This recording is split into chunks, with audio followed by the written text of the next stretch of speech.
What's up, guys? Welcome to episode 46 of the Let's Talk Nerdy podcast. On this episode, we are talking Teenage Mutant Ninja Turtles, Splintered Fate, Funko Fusion, Thalassa, Edge of the Abyss, and Batman Arkham Shadow. I'm Batman. Now you're in my backyard, turned into good neighbors. Your wife waters flowers. I want to kill her. That sounds scary. It does sound scary, doesn't it? Is this a M&M? If I'm not back in 5 minutes, just wait longer. You are now tuned in to the Let's Talk Nerdy podcast. I love it when you talk nerdy to me.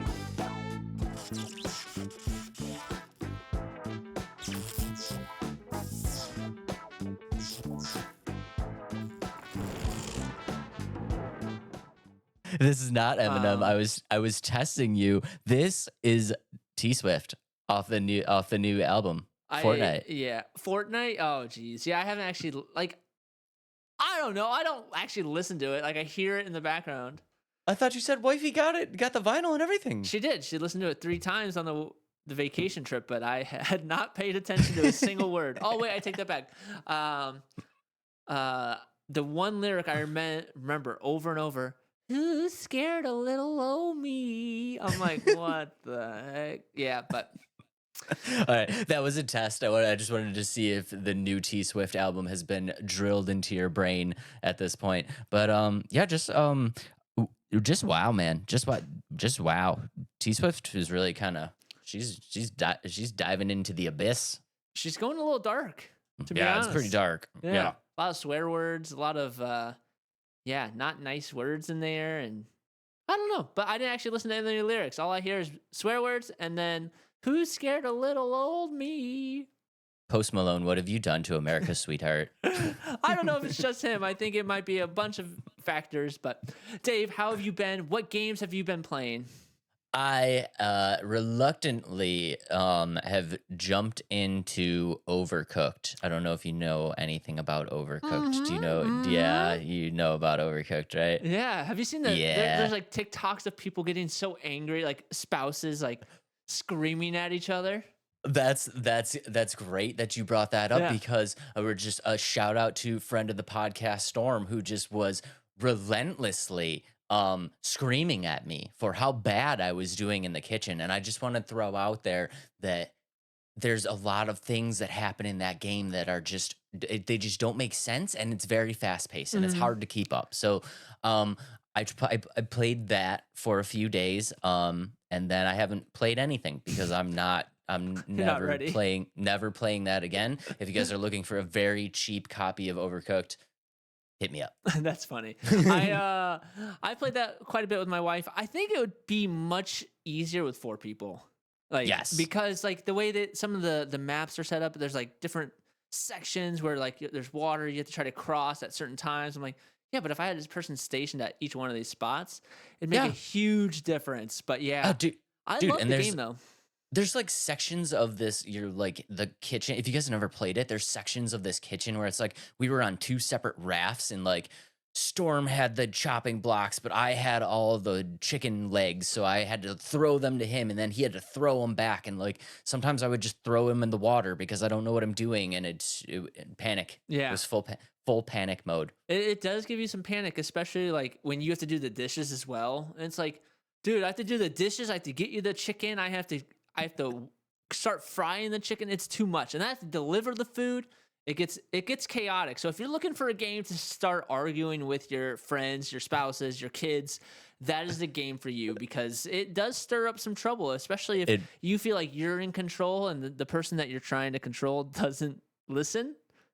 So yeah, it brings out the worst in you. And honestly, it got me thinking, I wonder if real restaurants kind of do the things that we were doing, because we were getting way backed up on orders. And there was a part where we were just okay, this next guy wants fish tacos, and this guy wants a cheeseburger. And I'm like, well, this guy just wants fries. So screw these other people. The fry guy, I know the fry guy is not next, but he's getting his stuff next. Mm-hmm. Have you seen those shows Bar Rescue and Restaurant Rescue, or whatever the restaurant one's called? Yeah. That's kind of what I picture, a lot of restaurants, especially those smaller, maybe not, they look like they're not doing so well, but the food still tastes really good. I feel like that's what happens in the background. Yeah. So, guys, if you work in the restaurant industry, number one, kudos to you, and number two, let me know if that's really what it's like, because that sounds just awful. I mean, I worked in a restaurant. I was a waiter for a little bit, if you could believe that. But front of the house, got nothing on back of the house. Back of the house is crazy. Yeah, no doubt.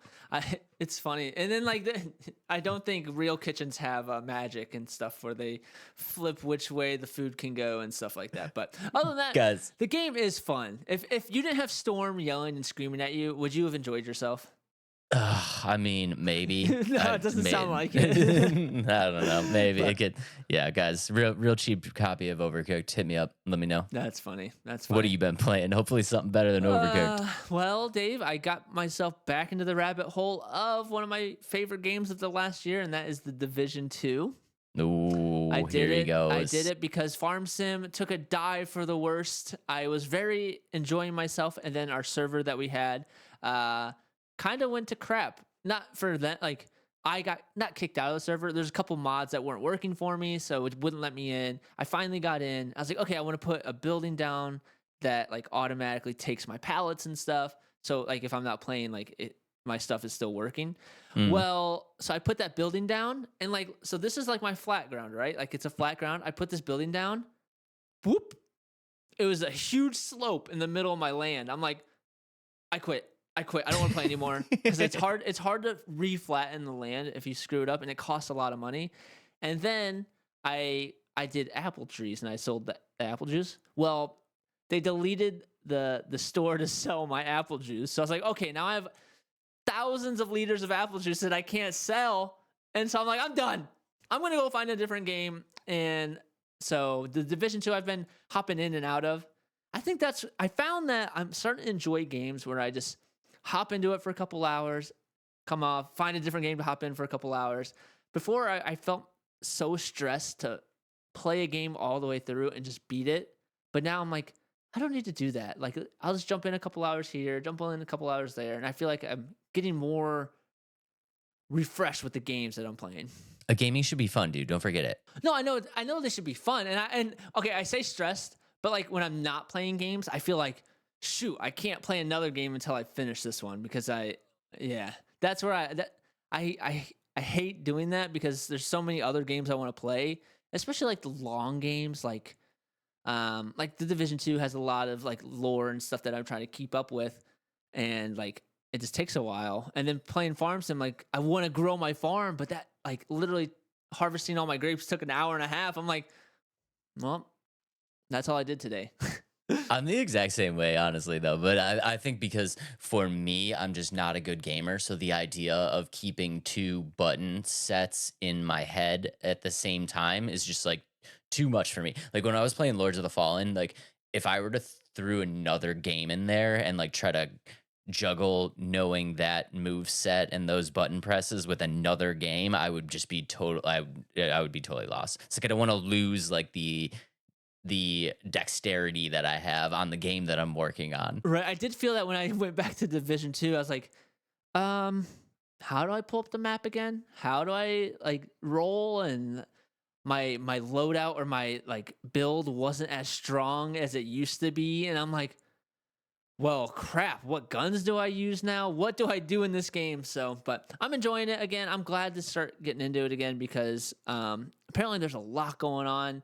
I saw one of the YouTubers I follow that or subscribe to. He was talking about this is huge for the Division 2. I'm like, I can't click this video until I play so I can see what's going on. So I had to jump in to see what's going on. But other than that, still working on some rugs, making those rugs. Shout out the names right now. No, I'm not shouting out any names. I don't want to put it out there yet. Give the people the names. Let them choose. Okay, if you're listening and you want to give some input on my future rug business name, we have Stitch Style, right? Is that what we came up with? Yep. Adams Rug Company or Adams Rug Co. I think.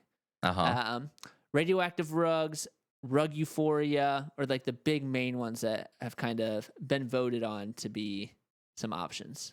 Drop it down in the comments what you guys think is the best name for the rug company, please. Yeah, because Dave has an idea of which one he likes, and there's other people that have other ones. So I did this only because the name that I like is not winning in the vote right now. It is not. Snug Rugs was another one. So yeah, let us know in the comments which rug business name I should make, because I'm getting good at it. I'm excited about where they're going. But again, let's kind of push this off to the wayside. We're getting digressed here. I'm not pushing it off. I got something to say, and I'm gonna say it. You know what, Adam?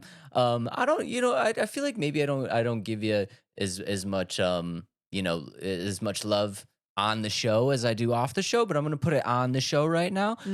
Guys, Adam is getting really good at these rugs. Like really good at these rugs, man. I'm impressed. I really am impressed. They're good, man. I think it's a good sign when I posted one on my personal Facebook, and somebody's like, "Oh, I want one," and I was like, "Okay, yeah," and they're like, "How much is it?" I was like, "You're gonna pay? Heck yeah!" So like that's a good sign. Like it makes you feel good when people want to buy your products, and so that's But other than that, how much is it? That's a great question. Yeah, and that's the thing. So I've been charging like people that do want them right now. I've been charging just like material costs, like friends and like me learning. So I just charge them material costs.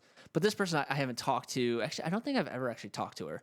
I think she's on my wife's Facebook page, and she saw it from there, and I was like, I don't know how much to charge, but let's throw out a number. And then so I threw out a number, and she's like, "Yeah." I was like, "Cool." This is a real customer, and I just want to say that Stitch Style Rugs. No, you're not. Yeah, you're not supposed to say that's your favorite. Stitch Now Style there's some Rugs. Bias. Stitch Style Rugs to the moon, baby. Yeah, to I the do like moon, that one. baby. All right, let's move on before we Okay, keep let's talking move about on. this. Is become a rug YouTube channel.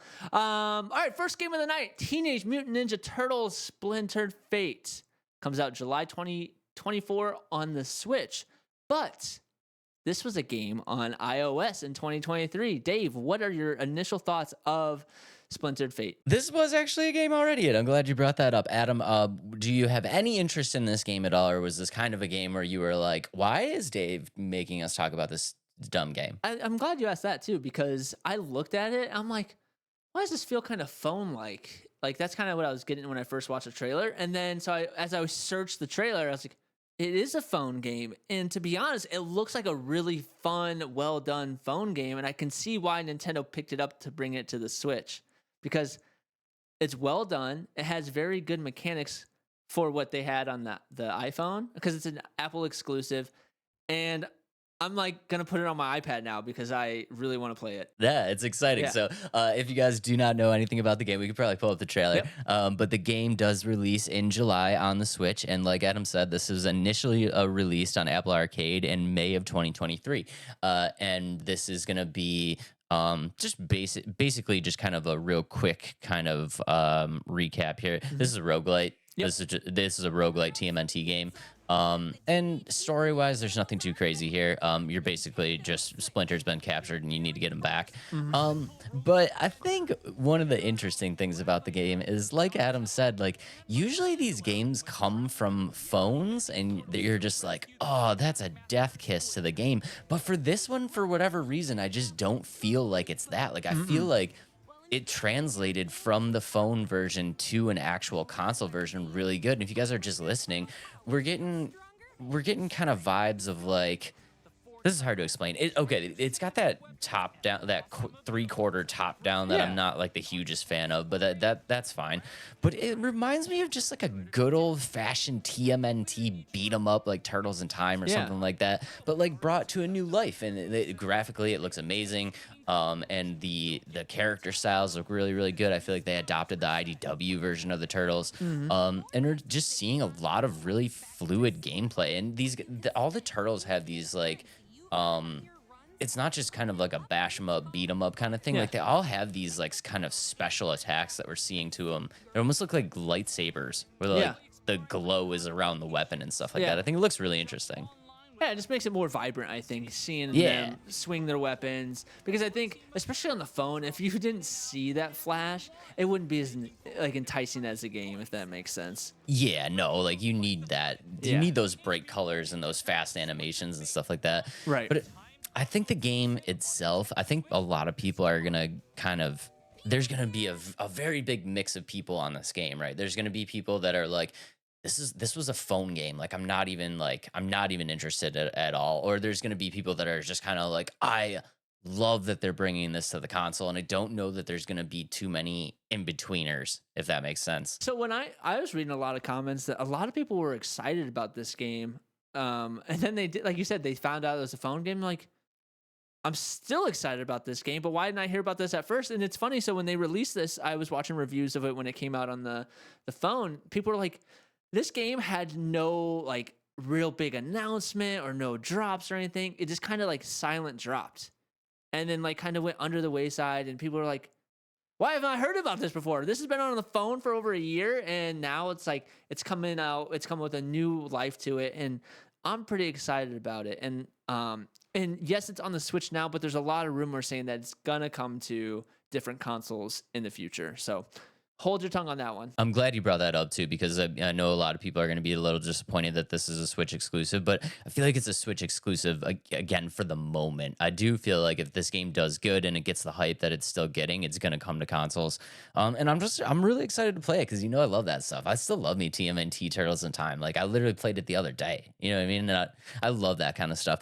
So the game itself, if you guys don't know too much about it, like we said, it's going to be a roguelike. You can obviously play as all 4 turtles. The cool thing about it is a 4-player co-op, so you can play with 4 people. And it's they say that it's going to be like a fluid 4-player co-op. So like if you're playing with 4 people and your 4th turtle kind of just dips out, it's not like the whole game's screwed. It's just going to be taken over by the computer. Adam's favorite thing about it, it's going to be set in New York City, of course, across 4 very unique locations. Okay, Dave. The New York City of I wouldn't want a Teenage Mutant Ninja Turtle game in Los Angeles or some random city. But yeah, it is in New York City, and that's fine. Yeah, I just had to break your balls there a little bit. But yeah, obviously it's going to be a roguelike, so no 2 runs are going to be the same. You're going to be getting these, you'll be getting power-ups. Every time you complete a different room in your run, you will have the option to get some power-ups that you can use for the run. Now, you will lose those as pretty standard in a roguelike, but they do have like perma upgrades that you're going to get from doing a complete run, earning the, points or whatever from that run, and then going back to your quote unquote kind of turtle lair, and you'll be able to get some upgrades there and keep those permanently for future runs, which I think is really cool. And each character is really different. And I thought that was something that not a lot of people talked about, but I thought that was really, really cool that they made, not every turtle's the same. So like if you want to play as Donatello, you're going to get the range. Like if you want to play as Raphael, like you have more ability to do critical damage and stuff like that. So choosing the turtle is not even so much about which is your favorite turtle, which I think, obviously people are still going to do, but if you're looking to play a very specific way, choosing your turtle is kind of important, which is unique. I thought about that as well. So when I was looking at this, I was like, oh, yep, definitely going to play as Mikey. And then as I dove more into what type of player he is, I was like, actually, I think I'm going to play as Raph because he's up close, fast paced. And I was like, that sounds more of my speed. And there's also Leo, who's more like, he's like the kind of like the balanced, powerful character. Like that's how Leo is. Donnie also has higher HP with his longer ranged attacks. And Mikey also has a large area attack and things like that. So I think this game isn't like groundbreaking, but I think from what we've seen, coming from a phone game, that's kind of what I wanted to talk about it, because I just thought that like people are going to kind of hate on it because it came from a phone game. But I think, typically we don't endorse phone games here, but I think this is one that you guys should definitely keep your eye on. We talked about a little bit too, the story being kind of basic. You're basically just saving Splinter, but I do want to throw out there that it was written by Tom Waltz, who writes the IDW comic book series, the TMNT series, which is really cool that they got like an actual, person that's involved, entrenched in the TMNT world to write the story. So I think the story that we're getting right now of this, like, oh, Splinter's been captured and we got to give him back, I think there's more layers to that, and I think you're gonna peel that back throughout the game. So kind of going back to what you mentioned about phone games, I think it's not that we don't like phone games, it's just not what we talk about too much on here. And I think part of it is like, it's hard because there's so many phone games out there, and it's hard to decipher which are like really good ones. And with this game, I think why it's doing so well is I think with where the phones are going in terms of their capabilities. And I think that's why they're starting on the Switch, because like Switch and phone are getting pretty close, to be honest. And I think that's why Nintendo's bringing out the Switch 2 here next couple years or whatever, or maybe the next year. And I think that's why you'll see it at a later date. But I agree. I think it's going to have a lot to unpack within this game and not just a phone game. Give it a chance. You might be turned off just because it is a phone game, but I'm going to say give this one a chance. Again, Tom Waltz is involved, so the story should be really well done. They promise there's tons of Easter eggs. We saw in the trailer, too, some pretty epic boss fights. I mean, obviously Shredder's in there, but we saw Bebop, we saw Rocksteady, so it's like all the classic villains that you love are going to be a part of this thing. And it is a collab with Paramount Games, so they've come out and said already that, like, Splinter Missing is kind of just the beginning, and that kind of leads me to believe that, like, yes, there is going to be more to the story, and they're probably going to be expanding on this if it does well. So, and I think that's a good thing. And honestly, Teenage Mutant Ninja Turtles in general are kind of having a resurgence. Like they're having remakes of games, new games are coming out, new movies are coming out, and I think that's pretty exciting for old fans, but also new fans of the Teenage Mutant Ninja Turtles fan base in general. Because honestly, like before the last like 3 years, you didn't hear too much bigger things. Like you saw, the Michael Bay Teenage Mutant Ninja Turtle movies, but I didn't really like those, to be honest. So I didn't really like those either. So, and would you say, are you like growing up, you were a big fan of the Turtles? Are you excited where they're going now? Like, do you think they're going in a direction that you don't like, or they're going in a direction that you're pretty excited about? Or, hard question, do you think it's turning into a situation like Marvel? I don't think it's turning into a situation like Marvel, and I think it's because I think they are actually doing it right. And here's where we're probably going to get some slack, because I think what Michael Bay did was try to change it, and that's kind of moving. Like Michael Bay went in the wrong direction, right? Okay. So the Turtles have always been kind of kid friendly, kind of kiddie, kind of campy, but that's who they are at heart. Teenage Mutant Ninja Turtles. They're not called the adult Mutant Ninja Turtles. Right. And it's like that's kind of what Michael Bay did, was like he kind of tried to turn them into these, like, I don't know, like the most generic, like if you just told somebody that, like, okay, like make like a cool kid character, that like he just made 4 of those, you know what I mean? And it was just so blatantly just kind of lame that you're just like, this isn't it. It's not doing it for me. So I like that they're kind of going back to that more campy style. I think that's what Turtles is, and I think it needs to stay that way. And with the newest one, I'm like struggling to say Teenage Mutant Ninja Turtles right now. That's why I'm just going TMNT. Yeah, I need to start doing that. TMNT, the Mutant Mayhem. I thought that was really well done. Like I thought they did it right in terms of like they made it campy, they made it for kids, and like towards the end, you can tell it's a kid's story. You know what I mean? Like it's a movie for kids, but I enjoyed the art style. I enjoyed the interactions between the characters, like the quirky one-liners. I thought it was all very well done and fun. And I think that's, like you said, that's what TMNT needs to be. And I think the TMNT is like one of those IPs where it's like it kind of transcends age. Like if you were ever a fan of the Turtles, you probably, even doesn't matter how old you are, you kind of just want them to stay the same. You know what I mean? Like you don't need like an upgrade or anything like that. Or you don't need to try to make them older or try to make them more relatable to an older crowd. It's just, even, I'm like, even older people like me, dude, like I just want the Turtles to be the Turtles for like the rest of time. So there's no need to change it. And I think that's what this game's doing. I think it's giving us the Turtles that people want, or like that us as fans want. And yeah, I'm excited about it for sure. Very excited about it.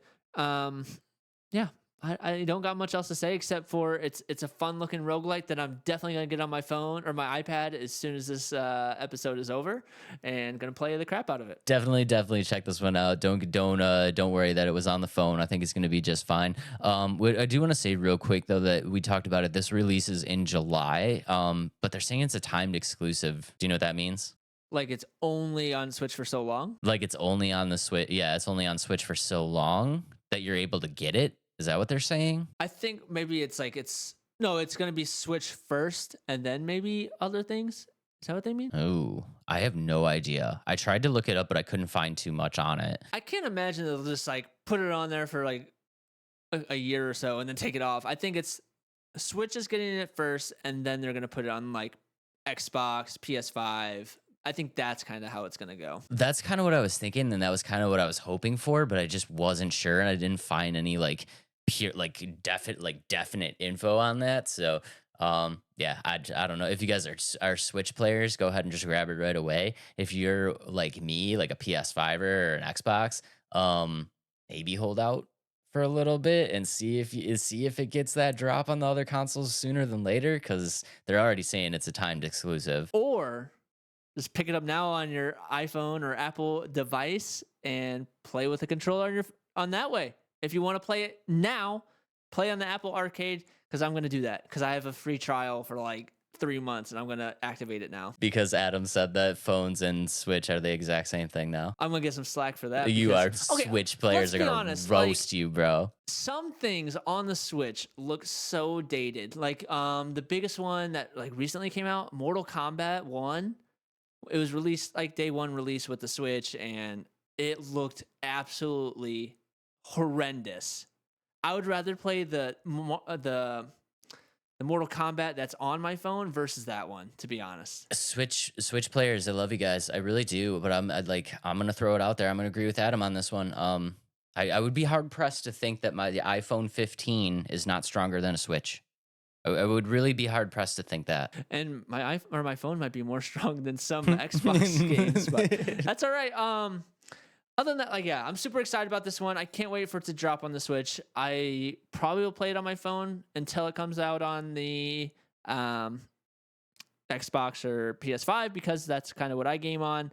But yeah, give it a shot. I think it's gonna be really fun. It's a roguelite, and it looks like it does it well, and has a lot of feel of Hades to me. A Teenage Mutant Ninja Turtle Hades. That's a great way to put it. Definitely drop this one on your radar if you are a Turtles fan. For sure. Dave, flip that coin for our first draft. I was waiting for you to tell me to do it. I win. Okay. Hold up. Hold up what? How are we going to do this? Because I think... Never mind. All right. A draft of the best TMNT characters ever. Or a draft of the best Teenage Mutant Ninja Turtle characters ever. Dave, you are first. Let it rip. I'm so confused by what you said. How are we gonna do this? Never mind, just go for it. Who did you want to eliminate? Did you want to eliminate the Turtles from the draft? No, I don't want to do that because I love the Turtles. You can't do that on this one. Yeah. Okay. All right. Well, because there's 4 of them, we can each get 2. Okay, anybody that knows me knows that my number 1 pick in this draft has to be Donatello. He is by far my favorite turtle. I'm not saying he's the coolest. I'm not saying he's the best. I'm saying he is my favorite turtle. He is a great turtle. Not my favorite, Dave, but that's okay. Anytime I say Donnie's my favorite, everybody's like, nope, you're wrong. Yeah. So I love Donnie. We should have done a blind ranking of the turtles. Ooh. Maybe we'll do that right after this. Just kidding. Or we'll just say it. We'll just say our ranking. But my favorite turtle, or my first pick, is Michelangelo. I think he, like, the quirkiness, the happiness, that kind of like, if I were to be a turtle, I would be Mikey. That's I can't argue with that at all. That's a great pick. There's actually only one turtle that I can argue with, and we'll save that for later. Okay, my next pick. I'm not gonna go with a turtle because you know that I am a villain guy. So I'm going to take with my second pick the Shredder. Ooh, okay. I gotta do it. It might be a bad move because I've left you another turtle, but you sure did. And so my second pick, I'm going to stick with the turtles, and that is going to be Raphael as my second pick. Number 2, Raphael. That's a great pick. Okay. Well, Adam's got 2 of the best turtles, so we'll see how this goes. Number 3 on my list, I'm going to go with maybe a bit of a shocker here, but we're going to go with the one and only Casey Jones. Okay, he's kind of underrated, but also not underrated. Like, he's kind of weak, if that makes sense. There's 2 people that wear a hockey mask that matter. One is Jason Voorhees, and the other is Casey Jones. Those are pretty cool characters. Not on my list, Dave. I'm sorry. I like Casey Jones. I just like he's like the rootin' tootin', but he's got the mask. He's always like with the stick. That's great. Yeah. What do you think I'm gonna do? Am I gonna go with the turtle next? I don't think you're gonna do turtle Nope, next. because I don't like Leo. Okay, I take back. I like Leo. He's not my favorite because he's kind of the suck up, like I'm the leader, listen to me, or you're gonna get in trouble kind of guy. Leo's a freaking nerd. Yeah, he's a nerd. He's just a whiny nerd. All right. Mr. Splinter's gonna be angry. Beep, beep, beep. Exactly. But his weapons are cool. I like his dual Kadachis. I think that's awesome. Yeah, no, the weapons are cool. His personality is not. Yeah. All right, I'm gonna get some slack for that for sure. Oh, 100%. All right. I'm gonna go villain next too. My third pick is Rocksteady. That's a great pick. Yeah, I love Rocksteady. He's so cool. Rocksteady's dope. That was actually up on my list. Dang it. All right, fine. Okay. All right. With my fourth pick, I'm going to go kind of out of the box on this one, and we are going to go with Slash. I love Slash. Do you know who Slash is? I think if I saw him, like if I went back and watched it, I bet I would. But as of, like off the top of my head, I don't. He's like the stepbrothers of Turtle. He's like he's like an alien turtle, and he was a bad guy, but then they turned him good, and he was like the honorary like fifth turtle. Gotcha. That makes sense. Yeah, but he's such a badass dude. He's that alien. He was jacked. He was like when he was the fifth turtle, I would argue that he was probably the strongest turtle. Yeah, that's pretty cool. That's pretty cool. Especially like he kind of is like the what's the Scooby Doo little guy, the annoying one, Scrappy. He's like Scrappy Doo, but a cooler version. Yeah, he's cooler. like a cool Scrappy Doo. Yeah, I like it. We're gonna get so many comments on this episode. I love it. Okay, my fourth pick. I'm going way outside the box. Okay, and I think it's probably because I just like watching Mutant Mayhem. I just like fell in love with this guy because he's like just a vibe. Like, oh, dude, what's up? Mondu Gecko. I kind of as soon as you said like it's a vibe, that's who I thought you were picking. So my fourth pick is Mondo Gecko. That's a great pick. Yeah, it's so Dang fun. it. Okay, well, now I gotta pull out a banger. Okay, Mondo, dude. Yeah, all right. On number 5, I'm taking Krang. I'm taking Krang number 5. Taking Krang number 5. Okay. Taking Krang number 5. I just think it's funny when he's where he's always like, "Meh, Shredder, meh." Yeah. Oh, man. See, now this is where. Your number 5 will not be better than Krang. So I took Rocksteady. I feel like I might take Beep Bop. You're gonna do it too. But also, I have like 2. I want to take 2, but I can't. So my final pick is going to be Bebop. Can't have Rocksteady without have Bebop. I mean, I feel like that's fine. I feel like that's fine. Or you could go on like a Toka and Razar. That would have been good. Yeah. Honorable mentions. I got some Baxter Stockman. April O'Neil. Yeah, April. Splinter, of course. We didn't mention Splinter. Yeah. We didn't do Splinter. Shoot. Yeah. I'm in trouble. My 5th pick is Splinter. Going back in time. For the second short that we put out after the first one gets annihilated because we didn't pick Splinter. Yeah.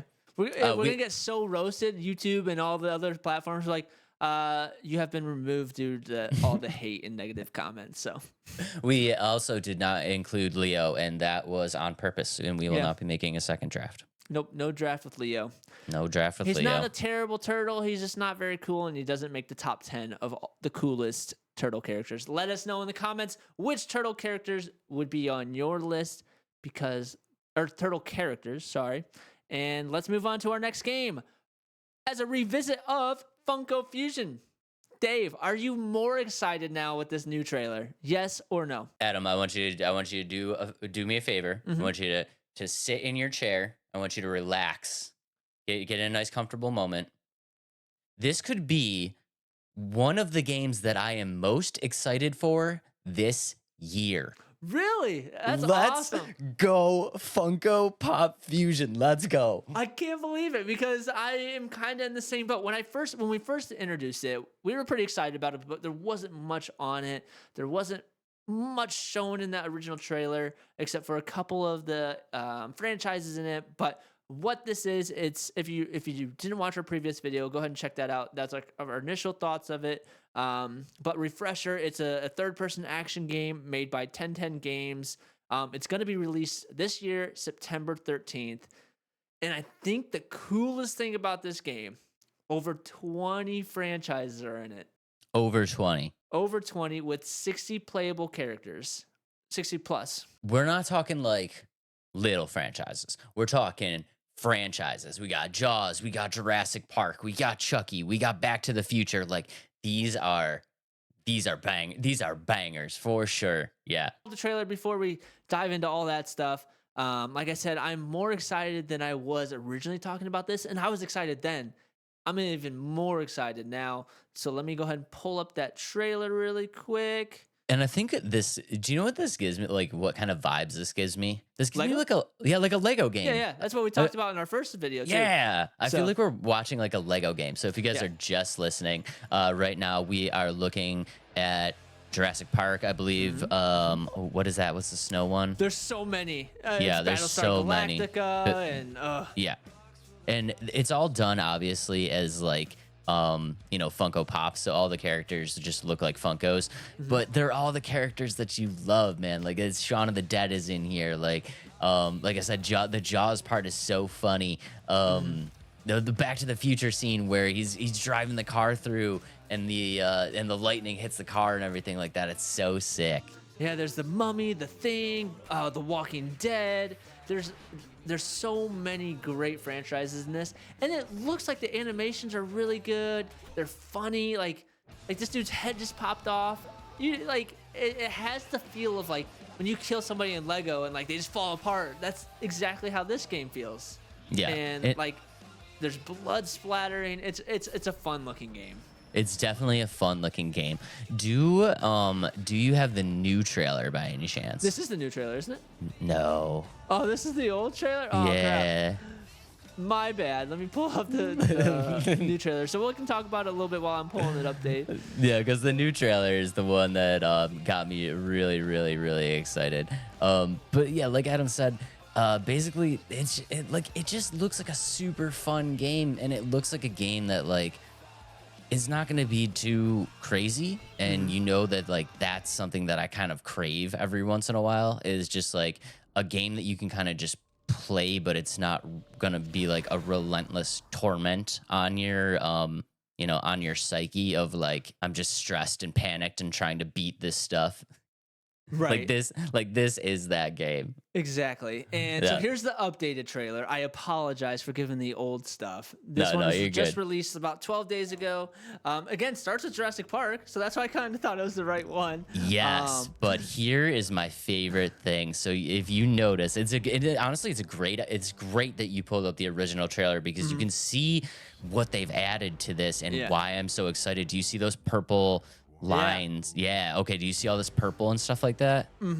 Okay, so if you guys are just listening, we are getting a view of some purple glowing eyes, and they're using a lot of the same footage from the original trailer, but they've added this like kind of purple lightning that goes along with it. And if you're, obviously you guys aren't gonna be able to hear this, but if you listen to the trailer, do you know who's talking right now? See, I was trying to figure that out. I know it's the villain of the game who's going to be like trying to get all the power and take over these like IPs, so I don't know who it is though. Okay, so my thought here is that this is the person talking right now, and the bad guy in this game is going to be the Funko version of Freddy Krueger. You think so? It's gotta be Freddy, dude.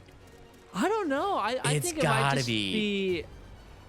I don't know. I don't know who it's gonna be, but overall, I really like the gameplay look. It just has a good feel to it. And essentially what Dave's talking about, there's a voiceover of the villain saying that he's gonna get all the power, and you just see all of the IPs being like flashed on the screen right now. And again, there's a bunch, and it looks really fun.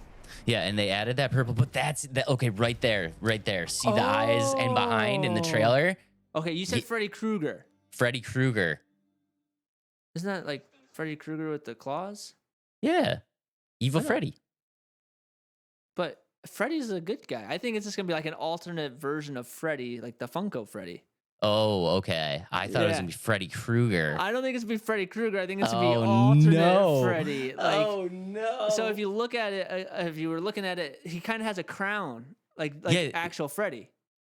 Oh no! I thought it was gonna be Freddy Krueger. No, I don't think it's even Freddy Krueger at all. I think it's Uh, gonna be like an evil Freddy, like a Freddy Funko Freddy. I thought they were talking about bringing in Freddy Krueger as the bad guy. No.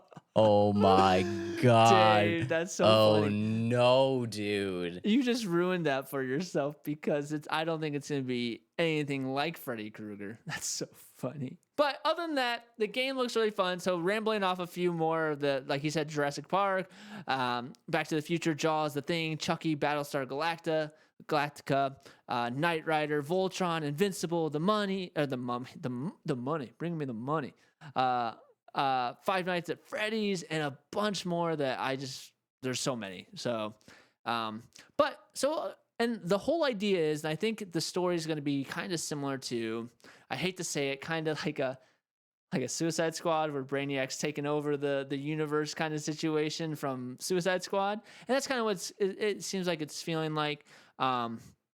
And the way the game's going to work is you're going to get to relive memorable moments through of each of these IPs, and you're using a story to connect them all. So I think it's gonna be jumping between worlds and dimensions, and you're playing as these different characters in these different worlds, and I think that's gonna be really fun. I thought because they brought in Chucky and then like the way that like the voice was it sounded so Freddy Krueger-ish, and I was like, oh no, like this is gonna be Freddy Krueger. Like these are all gonna be dreams. All these people are dreaming. They're in Freddy Krueger dreamland. I was so excited. I do not believe so, Dave. I don't think that's gonna be it at all now. So here, I'll show the screen real quick to see the screenshot what I was talking about.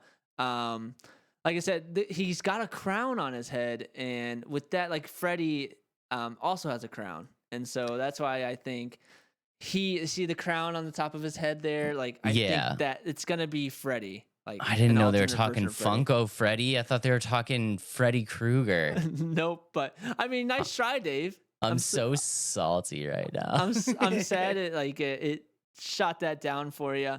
It did, really. I don't think it's gonna be a groundbreaking story. I just think it's gonna give like we talked about in the last video, is very fun Lego game, like that kind of setting, like that kind of feel of a game. And you saw at the beginning, they didn't mention Lego, but it said from the developers of the beloved brick games, and so they didn't want to say Lego. So I thought that was pretty funny.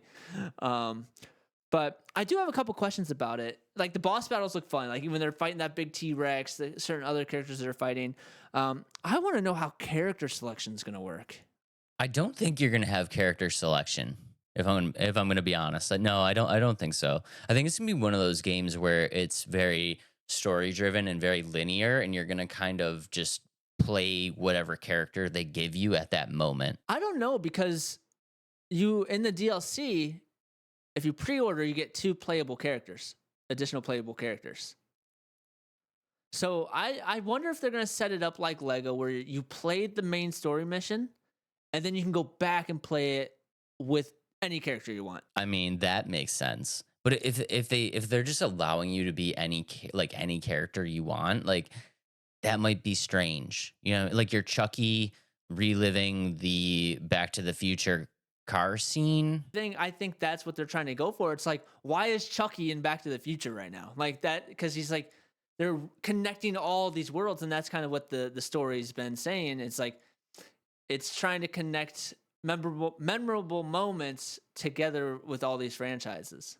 Do you think that they would include that in the trailers though? Like, because it would be very interesting if they threw Chucky in the DeLorean in the trailer. I think they kind of did when you see like there's 3 franchises all dropping and like spawning in at once. I don't know, dude. I just feel like they probably have to have some type of linear story attached to this. No, I think it's gonna be a linear story, but what I think is gonna happen is like, so when you play Lego games, like you have to play the characters until you beat it.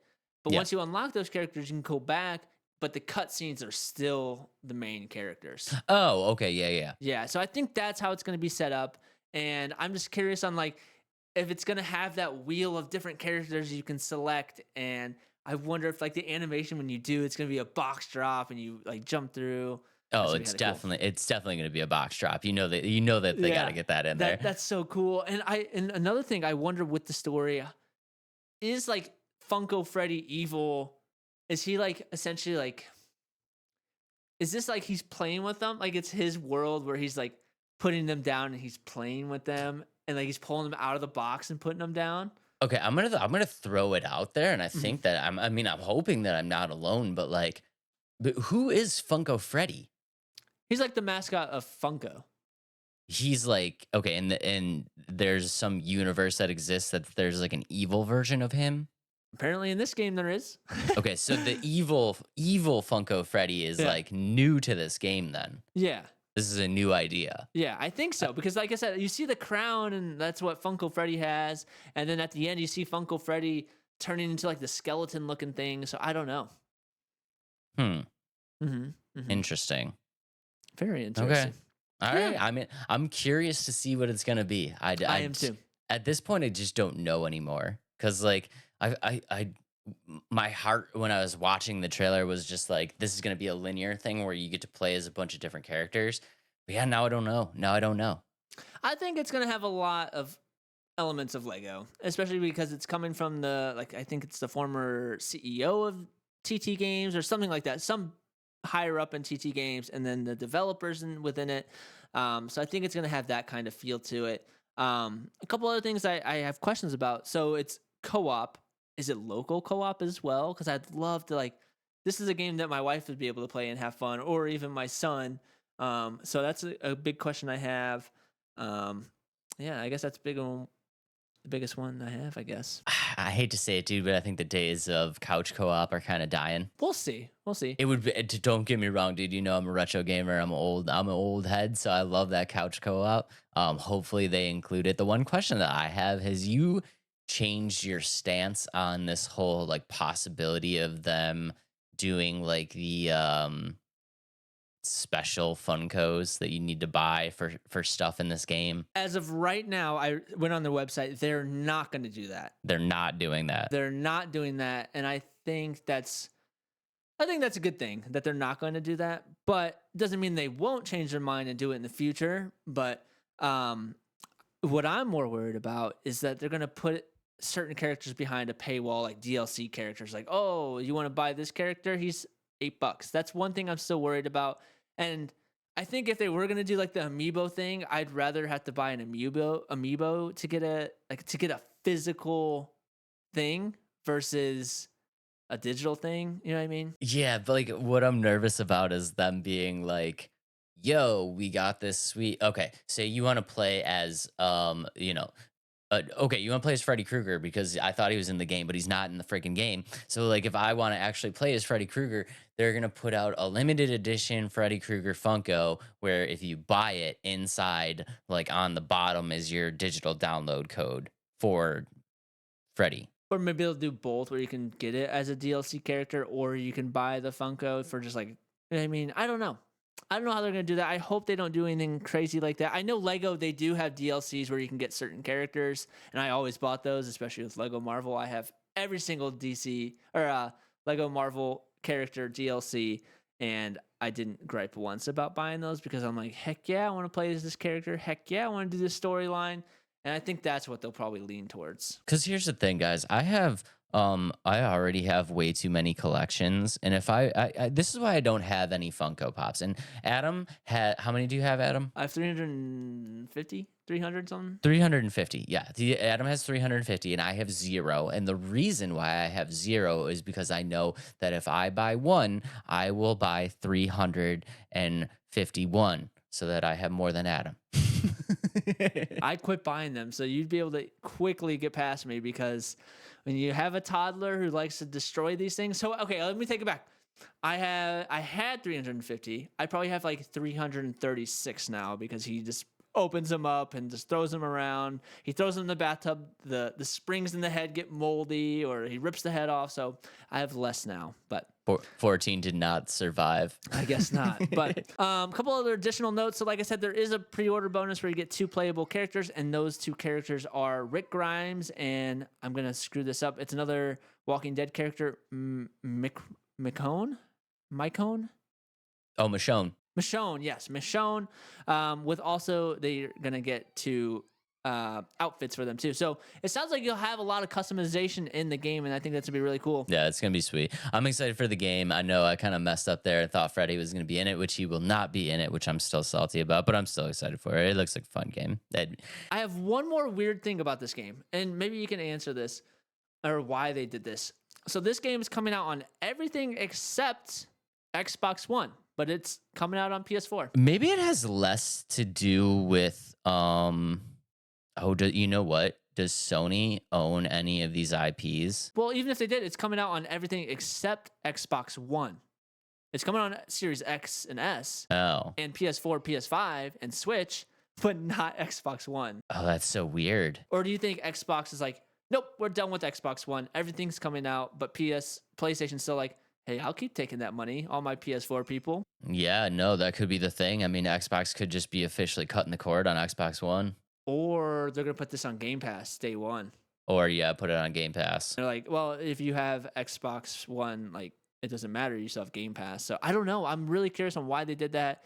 Who knows? Maybe they'll come up with a reason behind that. But if it's because Xbox is just cutting Xbox One, bravo. Bravo. I'm sorry, guys. We talk about this all the time, but, like, the next generation consoles are not next generation consoles anymore. They just are the consoles. So, like, I don't know. I hate to say it. I'm a PS gamer for life, but it's time to cut the cord on the PS4, man. I want titles specifically driven for that tasty PS5 hardware. I agree, and I'm super excited about it. One more thing, like you said, Dave, there are going to be Funkos being released for this game, and I'm excited about it. So yeah.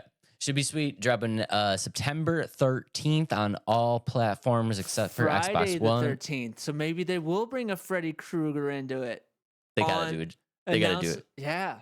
They gotta do a Jason Voorhees. Yeah, something like that. Okay, Dave, I got a game for us to play. I saw it. It looks pretty cool. This game has a lot of iconic franchises, and now, Dave, I have 8 franchises listed here. Oh God. You're gonna have to guess which franchises they are with 1 word at a time before we get to 20 words. And I have to get all 8? Yep. Okay. So rules is I'm not gonna say character names because that will just give everything away. And I'm not gonna give like glaring details, if that makes sense. Like some of them have like, I'm not gonna say like, let's say if it's Captain America, I'm not gonna say shield or something like that. You know what I mean? I mean, that would be a great one. I know. Okay, I'm gonna do similar stuff like that, but like, okay, let's say if I'm gonna say Captain America, I'm not gonna say Bucky Barnes. Like, I'm not gonna do that. Okay. No. That makes sense? It's not blatant. Okay. Yeah. Okay. So this is like a franchise word association. Yeah. So guess the franchises, 20 words or less. I have 8 here. Dave, the first one is Wizards. Harry Potter. Boom. Next one. Oh, this one's a little harder. Shoot. I just appreciate you hit me with an easy one right off the bat, so I don't look stupid. I knew I had to. Okay, so that's 1 word down. I'm so nervous. Shoot. Invincible. Invincible. Are these? Wait. I have a question. Mm-hmm. Are these all movie franchises? Video game and movie franchises. Video game and movie. Invincible. Wolverine? Nope. So that's 2 words. Okay, shoot. Red. Invincible Red.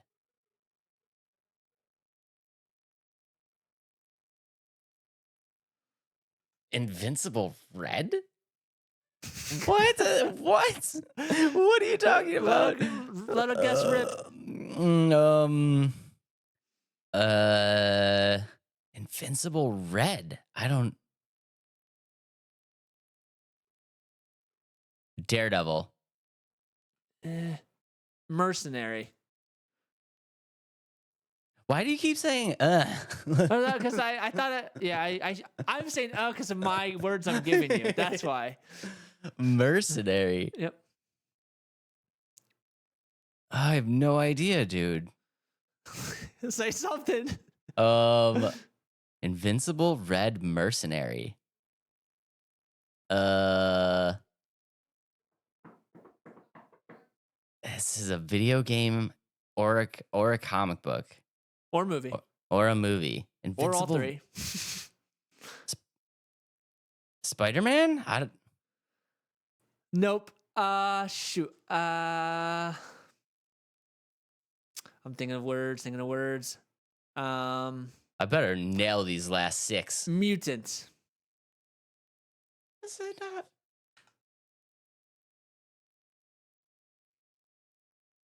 Red Invincible Mutant Mercenary. I don't. Shoot. I don't understand.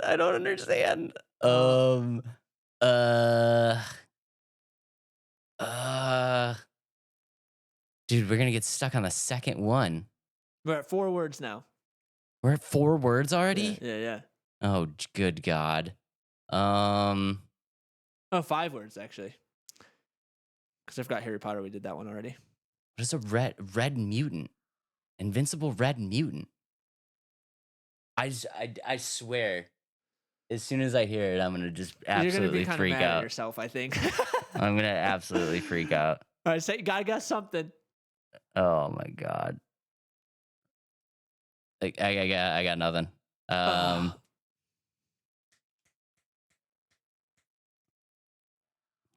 Mercenary Red Mutant Invincible. Superman. Nope. 2 words coming out. Anti-hero. Can Deadpool get Yeah. that? Deadpool. So we've used 1, 2, 3, 4, 5, 6, 7 words for 2. Okay. Oh my God, dude. Okay. This one's gonna be tough. Wait, I have 13 words left, right? Yep. And 6. We have 6 franchises. Yep. Oh God.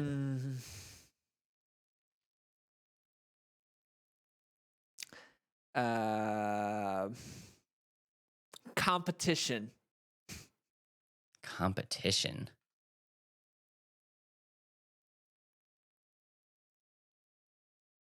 Competition.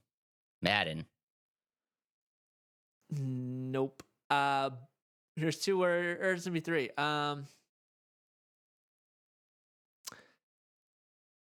Bow and arrow. That's 3 words, isn't it? Dang it, Adam. Are we counting and as a word? No, and doesn't count. And doesn't count. Yeah, no, and doesn't count. Competition bow and arrow.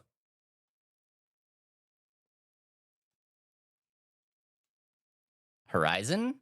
Nope. Ah, crap. Novel. Robin Hood? No. This is so hard, dude. Yeah, I thought I made some easy. I thought this one was gonna be hard, but I didn't think it was gonna be this hard. Trying to think of big things of it. Oh, I know what it is. Oh, do you? Okay. Yeah. No, wait. Can Okay. we save the word? Save a word. Hunger Games. You got it. Let's go. How many? We used 4 on that one, so we got 1, 2, 3, 4, 5, 6, 7, 8, 9, 10, 11. Okay, next one's gonna be easy. Ready? Ready. Vampire. There's so many vampires, dude. True. There's so many vampires. I'm good. I'm just going with the most famous, Dracula. No. Shoot. Wolves. Well, there's vampires and wolves. Mm-hmm. Twilight. Boom, you got it. Let's go. Okay. Next, race. Oh, what's the most famous race? Fast and the Furious. Nope. Okay. Game. Race game? Excuse me. Bless you. Forza. Nope.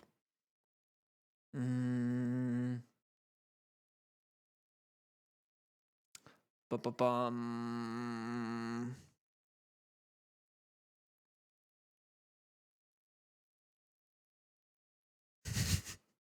I'm I'm lost. I don't know what to go next.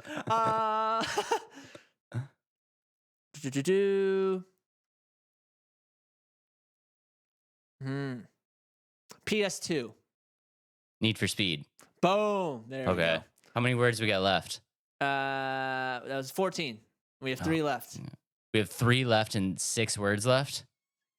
Yep. Wait, we can actually do this. Let's We go. can do that. Let's go. I might have to use 2 on this one. Alien.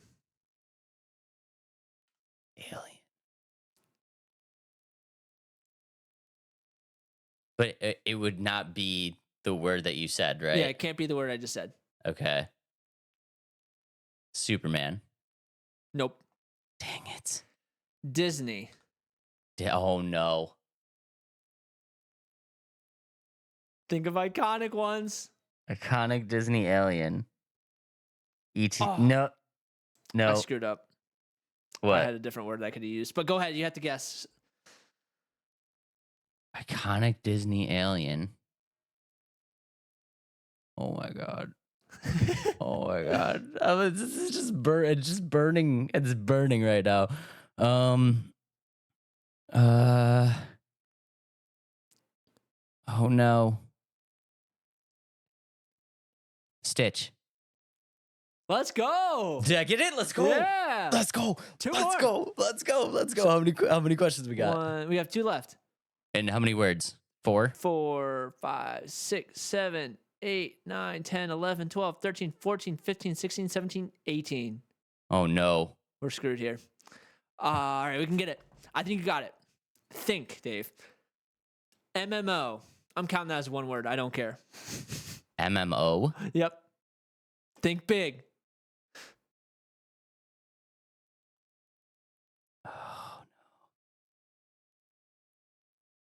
Oh no. Think big, MMO. Mm-hmm.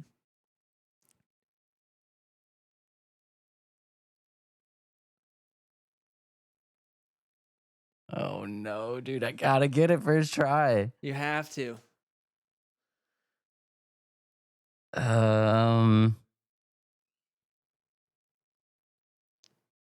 Can you just say like say it out? What is MMO? Can you say that? Massively multiplayer. Yeah, whatever that means. MMO. Online. Yeah. Oh, online. There we go. Yeah. I don't know. I just thought you saying it would click. Dude, okay. Massively multiplayer online. Wait, because there's 2. And I don't know which one I want, but I think because you don't like this other one, I'm going to go with this one. Big.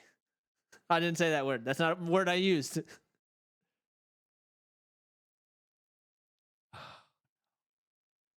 I think you got it, Dave. Come on. Come on. Call of Duty? No. Oh no. Call of Duty's not MMO. Okay. Shoot. Let's. We're at 20. So. Wait. Before I say word, you got it. Wait. World of Warcraft. Boom. Okay. I didn't say an extra word. Okay. All right. I didn't say an extra word. Okay. Okay, Dave. Here we go. I thought Last you didn't word. like World of Warcraft. I don't. I never played it, but I was trying to think of games that you like to play. I did popular franchises is what I Okay. did. Okay. Last word. You got this. You ready? Ready. Assassin.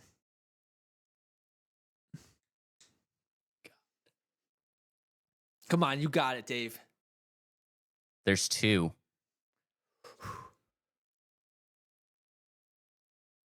Come on. You Dave. you had to have picked this one. Okay, what is it?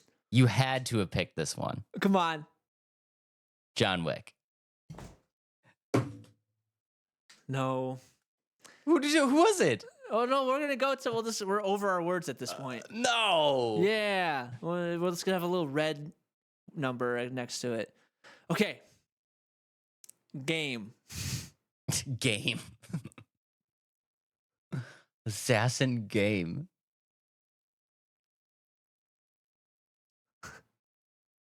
Hitman? Boom! There you go. Are you 21 words.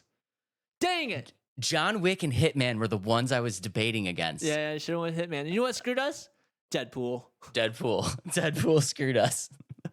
I thought Invincible, Red, and Mutant would have got it, but no. I'm such an idiot. But did you like that one? No, that was fun. Yeah, That it was was fun. It was fun. It was terrifying, but it was fun. Yeah. So let us know if you guys like that. We'll continue to do that if you do like it. But I had fun with that one. I think the more we do it, I think we'll get better flow of what's going on. But because I kind of threw you in the dark, but I was in full panic mode. That's so scary. yeah, you were. But hey, we worked together as a team. Obviously, there were some words I probably could have done better. Like for Lilo and Stitch, I should have said Hawaiian after Alien. No, I feel like Disney was the one. Oh, okay, cool. Yeah, no, that one was good. I feel like I Boom. just needed to guess better. Game. When you said game, that threw me off a lot. Oh, okay. So don't say game. Because I didn't know if you meant like it was about a game or like it is a game franchise. Okay, I like it. Yeah. Now we know going forward. But moving on to our next game. Oh, it was fun. Let us know if you liked it. I had fun. I just want to throw out there that was really hard, and just one question over was pretty good, guys. Yeah. I agree. And the fact that you got Harry Potter right away, but I said wizards, and I feel like if you said anything other than Harry Potter, I don't know what you would have picked. There's nothing. Yeah. There's nowhere else to go except Yeah. Harry Potter. Next game, Thalassa Edge of the Abyss by Serpeta? Yeah, no, I'm glad you did that. Thanks for doing that for me. Yeah, of course. June 18th, 2024. Dave, take it away because meh.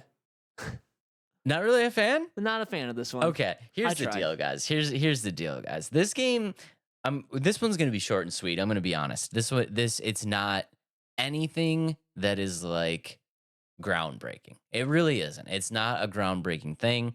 But what really kind of got me is this is a psychological horror, like a drama. Don't call it a horror. Well, It's not a horror. It kind of is. not a horror. Dave, it's not a horror. It kind of is. No, it's not. I feel like it kind of is. It kind of isn't. Okay. Either way, it's a psychological drama, but I think what the unique part of it is that you are going to be completely underwater, looking at like searching through a sunken ship. Yeah, it doesn't mean it's scary. That's so scary. No, I think it's psychological and like trying to figure out your way through and things like that. I don't think it's gonna be a horror game, and they're not posing it as a horror game. There's gonna be jump scares. There's gotta be no jump. way. There's Maybe gotta be. things falling, but nothing other than that. Like, oh, a rack fell on me, but it's in the water, so how hard can it actually fall? I've never seen Adam so angry at a game I wasn't before. interested in this game. Dave crapped on my game last week, and I was like, oh, I don't want to do that. So I was trying to find everything to excite me about this game. It looks boring. This is great. This is Yeah, great. I don't like this one. I don't Let like this one. loose. Let loose, Adam. Let No, loose. I think it looks boring. It seems like I don't know. All right, let's pull up the trailer. Yeah, I'm I so think this is like I'm- this is probably my first game where I'm really like. I actually looked at this one earlier, like a couple weeks ago, and I was like, "Oh, we'll talk about this." And I watched the trailer, and I was like, "Yep, not bringing this one up." I think this looks really fun. I'm I'm so excited that the roles have switched for this. Yeah. Normally This it's is- Dave This is crapping on great. games, but now it's me. So here's the trailer. Yeah, okay. Here's the trailer. Guys, if you guys are just listening, what we're looking at right now is a little kind of submersive underwater. And I think so right now you're kind of like teetering on the edge. You're like walking through these caverns. You have this like little light in your hand and you see like the glow of your helmet. And the one really cool thing about this is that this story takes place in 1905. So it's not even like a new everything that you're looking at is like that vintage style, and you know that I love that vintage style. And I just think it's gonna be a really interesting game, and it looks really like, I know it's not technically a horror game, but like you're crawling through this like sunken ship right now. You're picking up like clues, trying to put together pieces of the puzzle, but you're doing this all underwater in like in a diver suit. And I think that already just kind of sets the stage as like a claustrophobic kind of eerie, kind of unsettling space for you to be in just while you're playing the game. And I think that's kind of gonna kind of like add to, the value of the story behind it, where you're trying to, explore these places. You're trying to put together pieces of the puzzle and figure out what happened, and it's just all kind of like an experience together. I think it's gonna be really interesting. You know where I don't this game kind of didn't do it for me. Is it didn't feel like it was underwater to me. Like yes, yeah, like yeah, there was bubbles popping up, but like the way she was walking, the things, yeah, there's things floating, but the way they're moving in the water, like I didn't get any sense. Like you didn't see like any fish swimming by or like swimming in the boat. Like I just felt like it had like water and then no elements of really showing that you're in water. I can understand what you mean there. And again, guys, if you guys just are listening and you didn't get a chance to look at the trailer, I think a good example of that is like you remember in the trailer when she flips over the picture Yeah, and you get to see the clue on the other side of the picture. You wouldn't be able to flip a picture like that in water. yeah, Yeah, like it exactly. wouldn't. I just felt like it's not well done in my opinion. I felt like and the story isn't that cool to me, I guess. I think that's kind of where I went with it. Like I was trying to get excited about it. I was like, okay, one, it's underwater. I love underwater stuff too, but it didn't feel like it was underwater aside from wearing the diver suit. And then two, I didn't like the fact that I don't know, like the whole puzzle story thing, that's cool. Like don't get me wrong, it just the story doesn't seem like it's going to be that good. But that's just I don't know. I think that, you know what, I think this one gets a little bit of a free pass for me on that stuff. I'm kind of going into it like kind of knowing. So this is from Team 17. It's only going to be on Steam. This is only a PC. So I think I'm giving it a little bit of a free pass here on some of these things just because this isn't a AAA title. Like it's not. Like there's not tons of money getting poured into this. There's not like this hasn't been in development for crazy long. There's not a huge team working on this project. So I think I kind of give it a little bit of a free pass, but like story-wise, I think it's very interesting. And I think it's something that really, I mean, you can argue that Subnautica is kind of like this, but it's not it's got the same feel of it. Story wise, what's going to happen is you're playing as Cam. You're basically a deep sea diver that's on this mansion ship. The name of the ship is the Thalassa, which is where they got the name from. Essentially think of the Thalassa as like the Titanic of 1905. And you guys are embarking on this adventure, of which is unknown at the moment. I don't know where you're going or where you're headed, but whatever, things start going wrong. And eventually you find that your crew is gone, the ship has sunk, and you need to explore the wreckage of the ship to try to find your crew members to solve the mystery of what happened. And you have this companion up top who stays above the water named Bailey, who is going to be guiding you throughout like throughout your playthrough. So it's like you're not totally submersed alone. You're going to have some clues and some stuff thrown at you. But I think it's really interesting the way that they've done it because unlike Subnautica, this is really I'm trying to think of like a good game to compare it to in the terms of like problem solving. It's got like Resident Evil feel to it when it comes to like solving the puzzles and like finding the clues and things like that. And I really enjoy that stuff. And I think to have it in an underwater setting where you're exploring a sunken ship, which you already know that I love that stuff. I mean, I just think it's kind of a cool idea. And I do see a lot of things that aren't perfect about the game, but like I said, I'm giving it a free pass. One other thing I didn't like about it is when she walked into that bigger space, it showed her the clues where they all were. Did you notice that? They were all shining. And like for me, like when I played Visage, kind of going to that game, like nothing was marked. You had to figure out everything on your own. Yeah, I mean, I think maybe you might be reading into that a little bit more. I think they're just kind of identifying things that you can pick up. I wouldn't say that they're necessarily identifying like these are four clues. I mean, there's probably one of those things that you need to pick up and figure out something with, but they're just kind of, I believe they're just identifying things that you can pick up. And it's a good thing that you brought up Visage because I don't get me wrong, I like Visage. Did you like Visage? It was scary, but yeah. It was scary, but like Was it also kind of confusing at times? Confusing, impossible, and I felt like I could never like truly try to figure out what's going on because I was always running away from the villain. Right. And it's like their puzzles were so hands off, so not Mm-hmm. hand holding that it became just okay. There was like times where I was playing Visage and I was really, really scared. But then after that kind of wore off, I just became really frustrated because I couldn't figure out what I was supposed to do. And I no longer cared about being scared. Like I wasn't scared anymore. I was just frustrated. You know what I mean? Yeah. I kind of like that they have this puzzle aspect to it, but it doesn't seem so crazy. Like Right. you're like you're gonna be stuck at a part for like 20 minutes. You know what I Yeah. mean? Like when I played Visage, there was this one part where it's like, oh, do you remember the old lady in Visage where you Oh, want I to go? hate that one. Yeah, okay. So when she's like she's saying something about her tea, right? Yeah. Okay, so naturally thinking, I've already been to the attic, right? And I saw the tea container up there, so Yeah. I'm like, oh, obviously I need to go up to the attic and get her tea container. Like, no, that's not what you needed to do. You needed to go to the basement and move the toilet aside and jump down in a random hole. And I'm like, that doesn't even make freaking sense, dude. Yeah. Like that doesn't even make sense. What are you talking about? So And then there was like when you had to go outside and you had to do a specific order and it's like and like light these different things on fire, crush the bones in a certain order. I can't remember exactly what it was. And I was like, how would I have known that order? Like there's nothing that would have told me that order. you could be right. It could be so easy that they're just kind of showing you everything, which I hope they don't do, but it could also just be like, hey, this is 4 things that you can pick up. You should probably pick up one of them.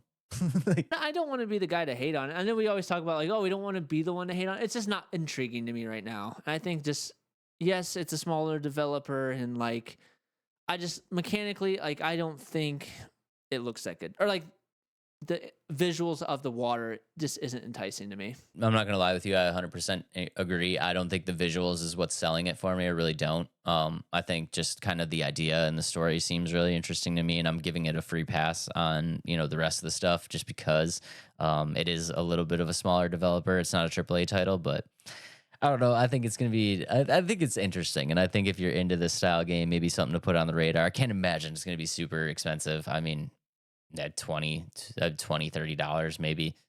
Yeah. So this one drops on June 18th. It is called Thalassa, Edge of the Abyss. If you are a fan of psychological dramas or mysteries and stuff like that, or underwater, just finding sunken ships and all that good stuff, definitely put this one on the radar because I think it's going to be all right. Yeah. Not for me, but that's okay. And now, Dave, it's not a horror game, but you've played a lot of horror games. Yeah. So, and I know a lot of the horror games you've played, and I think it'd be appropriate to do a blind ranking of the best horror games ever. Let's go ahead and make some people mad. Hit me. Okay, like I said, this is a random list of the games Dave has played. I've only played 3 horror games that I actually really enjoyed. Madison, or I didn't play Madison. Huh. I didn't play that one. I've watched a lot of people play it. Guys, real quick, we're going to take a timeout from the podcast. Adam has not played Madison. I do want to mention that Madison is coming to VR, and I'm trying to get Adam. VR. I'm trying to get Adam to play Madison on VR. So I need everybody to just spam in the comments, Adam play VR Madison. Adam play VR Madison. Hit him. If we get 10 extra comments, or no, how about this? We'll put a comment in there, and if we get 10 likes on that comment, I'll play it. Let's go. Will you do it? Okay. Let's go. I'll split it with you. You're gonna split it with me? Okay, cool. I'll like split that it with idea. you. I'll split it with you. How about that? Cool. That sounds like a good idea. Let's go. We're gonna do it live. We're gonna do it live. It's gonna be We're great. gonna do it live? I was gonna do it as a playthrough and post it as a video. I was seeing how far I could push it. I'm sorry. Yeah. I mean, Yeah, if you want to do it live, sure, I'll do it live. Why not? This is the greatest day ever. Yeah. All right. Anyway, Okay. let's get to this blind ranking of horror games. It's completely random. Because I don't know any of these games. All right, starting it off, Dave. Your first option is Alien Isolation. Ooh, that's a great game. You know what? I'm gonna put Alien Isolation at 3, right in the middle. Right in the middle. Safe spot. It was a Safe great spot. game. It was very scary. Got after a while, got a little repetitive, but not too much. It's a good 3-spot game. Okay, sounds good. Your second option is Evil Within. did you give me better games? I don't know. I don't know either. I'm gonna put it at a 4. It was good. It was good. Not great.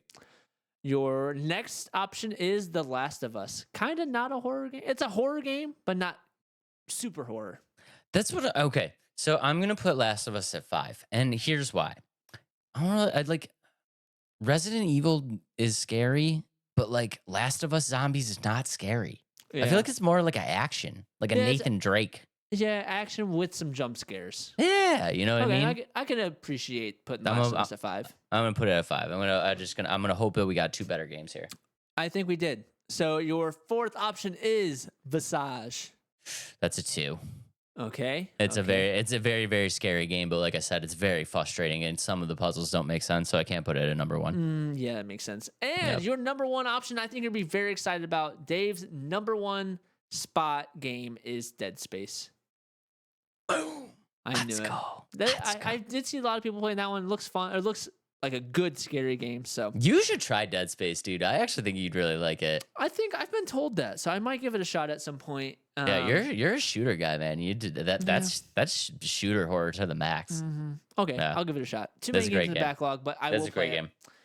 With that said, let us know in the comments below where you would rank these 5 horror games and which games are the scariest out there. And if you want me to play Madison VR live, comment or like the comment that we're gonna pin. Yeah, if Dave remembers. I will totally remember. Y'all smash that button, smash that thumbs up button. All right, last game of the night: Batman Arkham Shadow. Batman Arkham Shadow.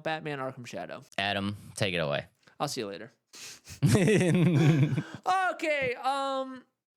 Now is my turn. Now it's my turn too. No, it's your turn too. Yeah. Oh, We're cracking okay. out 2 games in a Okay. row All right. We're on the same page. I just want to know, how excited were you when you saw Batman Arkham Shadow? Like when you saw the word like that as a game title? Beyond excited. Excited. When you clicked that trailer, how excited were you? And then you saw Meta Quest 3. Literally almost stopped. Like if it wasn't for the podcast, I would have stopped watching. I can definitely agree. So let's go ahead and pull up this teaser trailer. Yeah. There's going to be more on it at the Summer Games Fest, but let's show the teaser trailer. I think it's more just so we can talk about the game coming out and the disappointment of not just us. It's a lot of disappointment.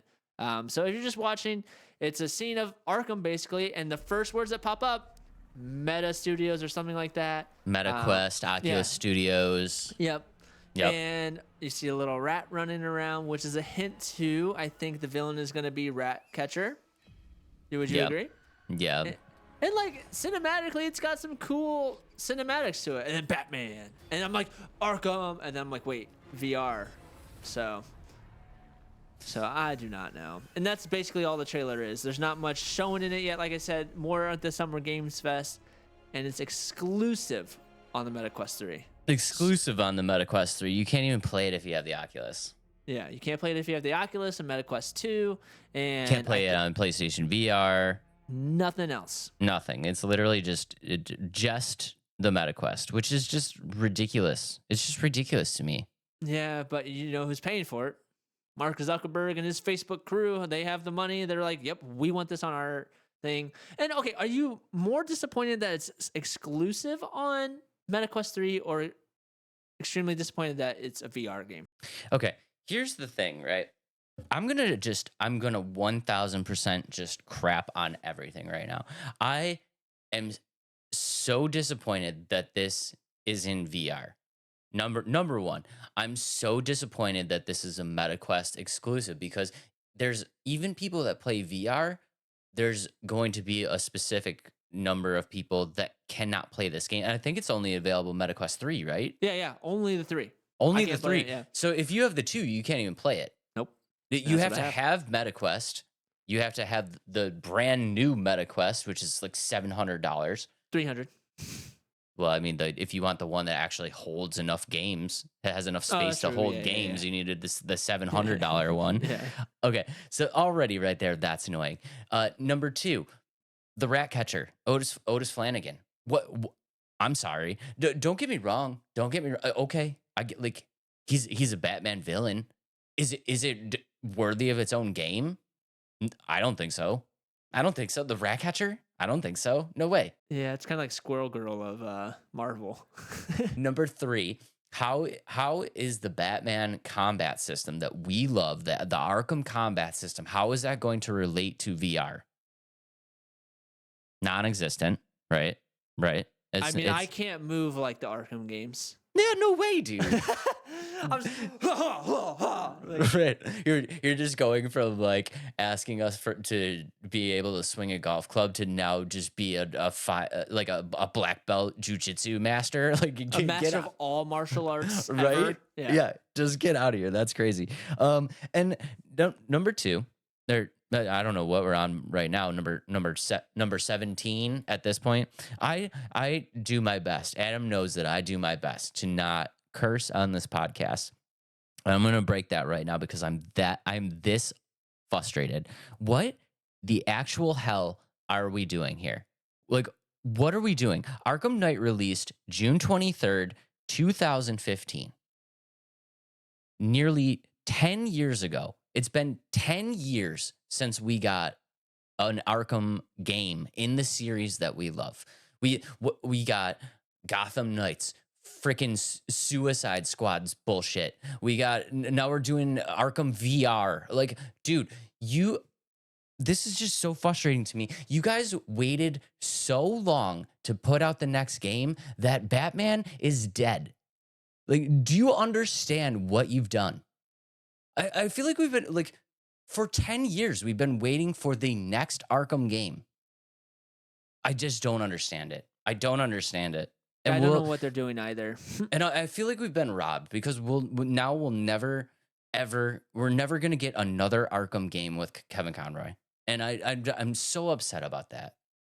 Like, it's just absolutely ridiculous, man. What are we doing? What are we doing? Where is the Batman game that everybody wants? And I think that one of the most frustrating things to me is they were so misleading. And like, why call this an Arkham game? Like, why put this in the Arkham universe? Why do you do that? And then not say, like, even in the title of like IGN and everywhere they put the title, it didn't say anything about VR in the title. It's just like Arkham Shadow. I'm like, yes, Arkham game. I'm excited. And then in first words, MetaQuest. I'm like, oh my. Because everybody knows that no one cares that it's in VR. They're gonna put the title out there that 100% is like, check it out, guys. New Batman game. Let's get 300 million views in 4 seconds. Like, it got like 120 million views or 1.2 million views in like a day. It's because everybody just wants the next Arkham game. It's just so frustrating to me, dude. It's so frustrating to me. And like I said, dude, like I honestly feel like we got robbed. Like, you guys waited so long that unfortunately, like, something happened to Kevin Conroy. Like, we're never gonna get that again, dude. We're never gonna get that again. And you had 10 freaking years to make a next installment in this game. Like, what are you guys doing? Seriously. I always say that, there's games out there for everybody, and I'm glad that they're making all these games. I am not glad that you're making games. Make the freaking game that everybody wants. Like, you guys are screwing up, and I just don't understand it. I don't understand it at all. I'm so fired up right now. I'm so hot. Bring some light to this conversation right now. And I know, like, the developer is Camouflage, and they made the Iron Man VR game, which a lot of people really enjoyed and thought it was a good game, but that hasn't been done. Like, Iron Man, like a good Iron Man game hasn't been done, and so that's why it works for VR. And honestly, like, with Iron Man, you have blasters. Like, you shoot blasters, you fly. Like, that makes sense. Batman, you're up close and personal. You're fighting. You're doing all that things. And, like, martial arts. Again, I can't do martial arts. It's just going to be me doing this. That's boring. Like, and I know, like, you look at the Assassin's Creed game, that did really well. Asgard's Wrath did really well. Like, those are good games, but those are games that kind of do work that way. Like, in Assassin's Creed, you can kind of sneak around. But, like, Batman, is that what this game's going to be? Is sneak around, take people out, and then punch a couple times? Like, I don't know. Yeah, but, like, even in a VR setting, like, what, like, okay, all right, you're sneaking around and killing a bunch of people, but, like, okay, you grapple you use the grappling hook to like fly up to the roof, and then you jump down on people, and it's like, how is that going to translate to a VR? Are you really feeling like you're doing that? Are you really feeling like you're grappling up to the ceiling in a VR? Like I don't know. I don't know, dude. I just It's don't hard to get say. it. Play the VR. I don't play anything too crazy. I did play like the NFL Pro Era, and that was fun. Like I felt like I could pretend to be a quarterback, but it's pretty stationary. Like you know what I mean? Like I just throw a ball. But like in this, it's like, okay, I'm gonna be running around. I'm gonna be sneaking. I'm gonna be jumping. I'm punching. I'm gonna be doing all this stuff, and I just don't think that's gonna, like you said, it's not gonna translate well. And it's not to say that the game will be very bad, but it's gonna be bad in the aspect it's not. And I know it's gonna be fine for what it is. It's not gonna be fine for what everybody wants, if that makes sense. Like I don't think it's gonna be a bad game. I think it's gonna be bad for what everybody wants, and I'm just not excited about this one. And this is probably the most we've ever crapped on a game together, and I completely agree with you. This game is doing, or Warner Brothers is doing everything. They're doing everything but giving a good Arkham game, like a back to the roots Arkham game. And I don't understand why. It's like, did you guys just lose the coding on how to make the game mechanics or something? Did you lose the combat system coding or something? Like, why? What is taking so long? Like, Crazy. Or are they like thinking like, oh, like, are they just not listening to everybody? Like, do they not see the comments where everybody's like, why is this a VR game? Why is this, where's Arkham? Where's the Arkham we love? So I'm sorry, man. If you guys are excited about this game, that's awesome. I mean, when it comes to a VR MetaQuest game, a Batman IP is probably the best you're ever gonna do. I'm gonna be honest with you. This game will probably be the best game that's on MetaQuest just because it is Batman.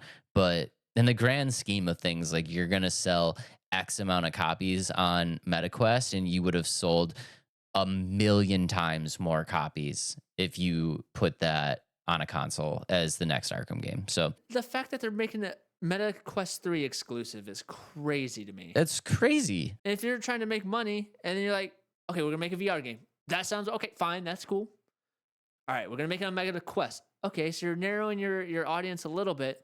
No, we're only gonna do MetaQuest 3. It's like, screw everybody. If you, I don't know. Yeah, it's like, did they specifically design this game to be like the latching point to try to get people to upgrade? Because people at this point are just like, I don't need to upgrade to the, I got the 2. I don't need to upgrade to the 3. You know what I mean? It's like, is that what they're doing? They're just trying to be like, here, look, exclusive stuff is coming for the 3. You better upgrade. You better finally pull the trigger and upgrade.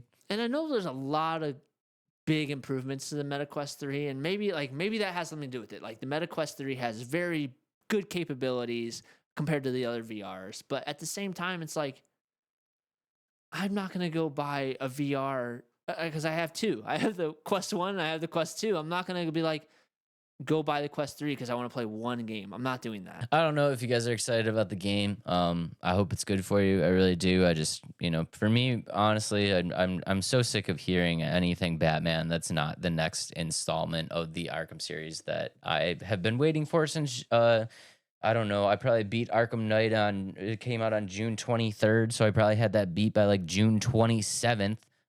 So I've been just patiently waiting for the game that I've been waiting for since June 27th of 2015. Hopefully it comes someday. Again, there's not much else to say except for disappointment. Yeah. Disappointment. But Dave, I think it's time to flip that coin. Let's get off this bad topic and get to the good stuff. Let's get to the good stuff. Okay, let's flip the coin, see how this goes. Dang it. You win. All right, guys. We thought, in honor of the rat catcher, Good Arkham, who will not be on any of these lists, that we, instead of talking about a bad villain or a bad Batman character, we should talk about good Batman characters. So this will be the draft of the best Batman characters ever. Adam has first pick. I do have first pick. And just so everybody knows, Batman will not be on the list, just to kind of make it fair. This is like supporting characters and villains, I guess. Excluding Batman. Excluding Batman, yep. We're excluding all Batmans. All Batmans, yep. All Batmans. Yep. Sorry, Batman, Beyond fans, Terry McGinnis will not be on this list. No, because I mean, we could do a draft for the best Batmans at some point. We'll do it at some point, but Terry McGinnis will not be on this list, guys. Okay, here we go. My number one pick, Dave. I'm sorry to do it to you. I know you're gonna just do But it. There's nowhere else to go. There's nowhere else to go in terms of villains, supporting characters. So my number one pick is the Joker. Yep, that had to be done. Okay, Had to be done. Yep, Best villain of all villains of all franchises. the freaking Two-Face coin screwed me, dude. Yep, it sure did. All right. Well, with my very first pick, I'm going to go somewhere that I don't think many people would think I would go, and that is the one and only Miss Poison Ivy. Dang it. Did you think I was going to say Harley? No, I didn't. I'm gonna throw it out there, boys. Poison Ivy over Harley. She was like number 4, but I thought she was gonna be on your list, but I thought I might have a chance to steal her. But that's okay. That's okay. Yep. Well, now that you mentioned Harley, because she's one of my favorite characters of like the DC. Then you're gonna dynamic duo it. I know. I guess I'm gonna dynamic duo it. So my number 2 pick is Harley Quinn. I enjoy her as a character in video games. I enjoy her as a character in general. She's got like comedic. I mean, the Joker is comedic relief. Like that's him. But I don't know, something about Harley Quinn and like I don't know. She's cool. She's cool. No, it's a good pairing. It's a good one. It's a good 1-2 punch. Yeah. Okay. All right. Next up on my list, number 2, I am going to go with my second favorite villain, which may surprise you, but I'm going to go with the Scarecrow. Ooh, okay. I did not see that one coming at all. I really like that pick though. That's a good pick. Love the Scarecrow. His whole like MO of like poisoning everybody is crazy. The fear toxin is that's such a great like you Villain know that thing. I love that stuff. I love like the spooky, like scary kind of stuff like that, and just a toxin that makes you see your worst fears. Like that's crazy. I would be struggling with frogs everywhere. You would be in a bathtub full of frogs. I'm gonna die. I'm gonna die. Okay, I'm gonna kind of stray away from the villains for a second and go with my third pick. And my third pick is Lucius Fox. That's a good pick. He made everything for him. I love everything Lucius. for Mr. Bruce Wayne, and I loved him in the Dark Knight series because Morgan Freeman's one of my favorite actors, and I thought he played a good Lucius Fox. He did play a good Lucius Fox. That's a very good pick. I'm looking over my list right now, and I only have villains. Because that's sad, right? I mean, most of mine is, but I made sure to throw in a couple good I feel like characters. I feel like picking only villains says a lot about what I got going on up here. Well, you watch the trailer of Batman Arkham Shadow, and you're like, I'm going to tear this game apart. I'm a villain. I was just so raged out. I was so raged out. Okay, number 3 on my picks is going to be the Riddler. I love the Riddler. Ooh, Little that's another Edward E. Enigma. Yep, Jim Carrey.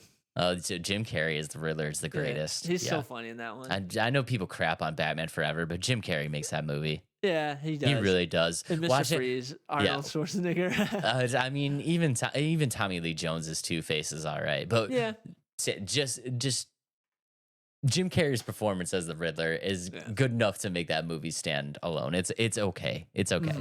Mm-hmm. I like it.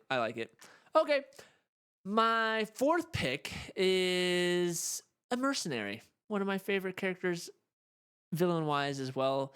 My fourth pick is Deathstroke. That's a good pick. That was on my list too. I love Deathstroke. How do you feel about Will Smith as Deathstroke? He was Deadshot. Oh, sorry. Yeah. I like Will Smith. I did not like Suicide Squad. Yeah, I didn't like the Suicide Squad. Mm-mm. Rip Will Smith. I thought he was okay in it. Out of all of the actors, Margot Robbie, I liked her as Harley Quinn. She was an okay Robbie.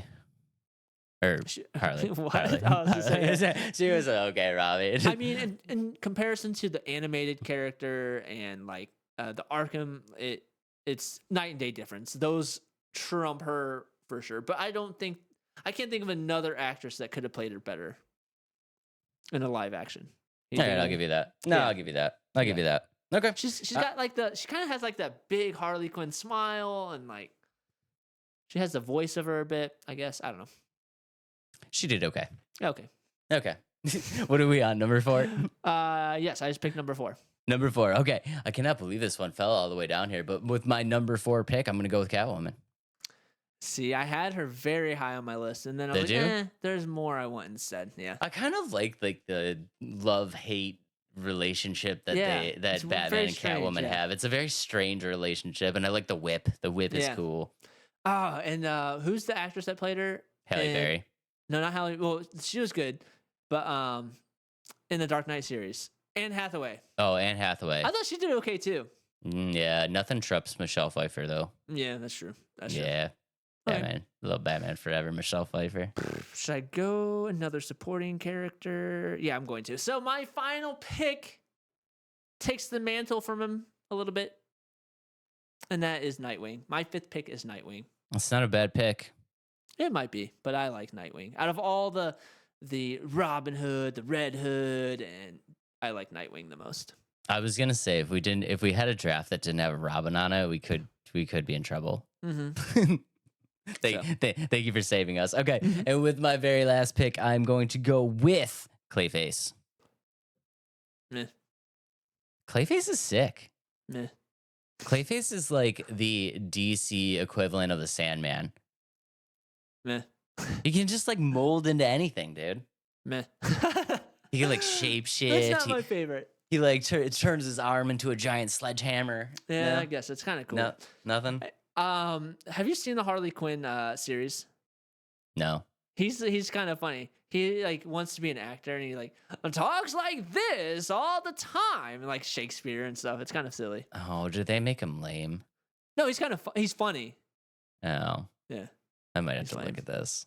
He's lame, right? It sounds lame. yeah, Yeah, because he was an actor. That was the thing. yeah. He was an actor, and then he Actor. like That's what he calls he got a hold of the cream to like keep him looking good, but the cream like started deranging his face and when he wasn't using it, so he had to just keep using it and using it and using it, and then eventually he like turned into Clayface, and then he can. It's a cool character. Mm-hmm. Mm-hmm. Don't judge him by the Harley show. I'm not judging by that. Harley show is actually pretty good though. I might have to give it a chance. It's not like I like the first 2 seasons. It was like actually kind of gory and it's kind of funny. Essentially, like it's like Harley and Joker break up, and like she's like, I'm making a name for myself, and it's kind of cool. Girl power. Exactly. It's kind of fun, and I think it's fun. I like it. I watched all of it until the most recent season. So I'll give it a shot. oh, did I do my final? Yeah, I did my final pick. No. Well, that's our draft of the best supporting characters and villains of Batman. Let us know who should be on the list. Some honorable mentions that I have here, which will probably get some slack. Alfred, Great. Mr. Freeze, Had that on my list. Jim Gordon, Ra's al Also on my Ghul, list. Ra's al Ghul, and Deadshot. Two-Face, Penguin, Mhm. Killer Croc. You just did all villains. You could have done a villain draft. It did all villains. Yeah. Yeah. Says a lot about where I'm at mentally. Well, great episode, everybody. Great episode, dude. Very excited. I'm sad that we're not excited about Batman, but that's okay. That's okay. Yeah, we kind of crapped on a lot of games today. Did we? Yeah, I think we might have crapped on 3 of them. I think we were 50-50. Oh, yeah, because we liked Teenage Mutant Ninja Turtles. We liked Funko Fusion. Yeah, 50-50. The first half of this episode was real positive, and then we just Very. went right in a crapper. Yeah, that's okay. We have that. We have that sometimes. But great episode. Episode 46. So 46 in the books. Thank you guys very, very much for everything. We super appreciate all the likes, all the follows, all the subs, all the support. Thank you. Love you guys very, very much. Adam, what you got for him? if you're not following us on all social media, please make sure to do so. Let's Talk Nerdy Podcast. If you enjoyed this episode, make sure to tippity tap that like button. Subscribe to catch all of our episodes and other future content that we upload. And if you want me to play Madison VR, hit that pinned comment and I will do it. Make sure to smash the comment. We want to see Adam play Madison in VR. We love you guys very, very much, and we will see y'all on the next one. Peace out, nerds. I'm going to make 10 accounts and just like No. that comment. Don't do it. Don't do it.